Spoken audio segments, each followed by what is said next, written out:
In Southern California, the best kind of fire is the fire that never starts. We have 25 million people living in Southern California.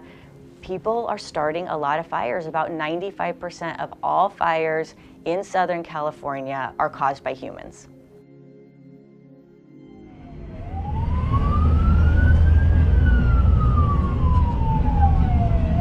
We just experienced the Eaton and Palisades fire that was completely devastating, catastrophic. We wanted to understand what are the primary causes of fire and where are these fires occurring.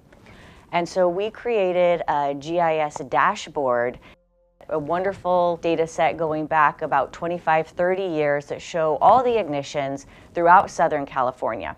And we evaluated where those ignitions were falling on the landscape. When you think about Southern California, we know that humans are causing these fires. You think about where are humans on the landscape, they're along the roads. They're pulling over on the roads, they're dragging chains, if they're pulling a boat behind their car, they're throwing cigarettes out the window. These are really the locations where we suspected we were going to have a lot of ignitions. And so what we found is that indeed the majority of ignitions were happening along these roadside corridors. Certain corridors really pop out as having an incredible number of ignitions. So some places to highlight are Highway 5 that cuts right between the Los Padres and Angeles National Forest, and many of the thoroughfares going through the Angeles National Forest really pop out on the map as being ignition hotspots. So we now have this piece of information. We know that along our roadsides that these are the areas we should be targeting to reduce ignitions. But the roadside corridors are vast in Southern California. So we're talking thousands of miles of roads. Where do you begin? And so we looked at vegetation patterns along these roadsides and tried to correlate vegetation to ignitions. Roadside areas that have a high cover of non-native grass. There's 6 times greater ignition density in these areas. So that became very clear. These should be our targets for vegetation management. That we can reduce the cover of these non-native species in the roadside, and what we would like to do, and where appropriate, is to replace them with native, less ignitable species. And so what we put in their place is a big question. We want to make sure that if we're putting vegetation back out on the landscape, that we are able to truly reduce the opportunity for ignitions.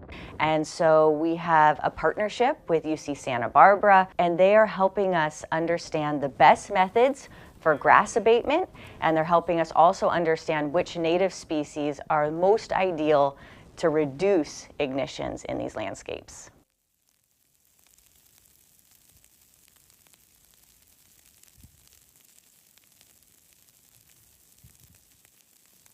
A lot of our roadways and areas around the wildland-urban interface, these areas are invaded by non-native annual grasses. These grasses are from Mediterranean Europe, and they're really good at spreading and proliferating here because we have a similar climate. However, in these areas, after they germinate and grow and die, they leave around a lot of fine fuels. And because they're so fine, dry and dead in the early summer, they're very easy to ignite. So simple sparks can ignite them. And so if we could replace that with a type of vegetation cover that is less ignitable, then we could hopefully reduce ignitions on the landscape. One of the key questions is, if we're going to replace annual grasses with a less ignitable native type of vegetation, then we should really know what vegetation is less ignitable. And so to test that, we go out in the field and we collect native plants from the field and we bring them back into the laboratory. And also those non-native grasses I talked about, we harvest them, bring them back, and then in a controlled setting, we light them on fire to actually measure their ignitability and other flammability components. And then we can watch those fires on playback, and we can measure a lot of attributes about the fire: how quickly it spreads, how tall the flames are, whether or not it ignited, and then we can compare the flammability of those different types of plants. With the results that we have comparing native species and the non-native island grasses from our combustion testing, we have together developed a potential list of species that we think will be appropriate for ignition reduction. As a scientist, I want to make sure the science I produce is going to be usable and is used by agencies and land managers. And from the Forest Service side, this partnership is critical because where they may not have the capacity to ask these really intense research questions, that's where the university comes in. And so we can meet each other's needs there, and having, by working together from the onset to co-produce that is the best way to move forward.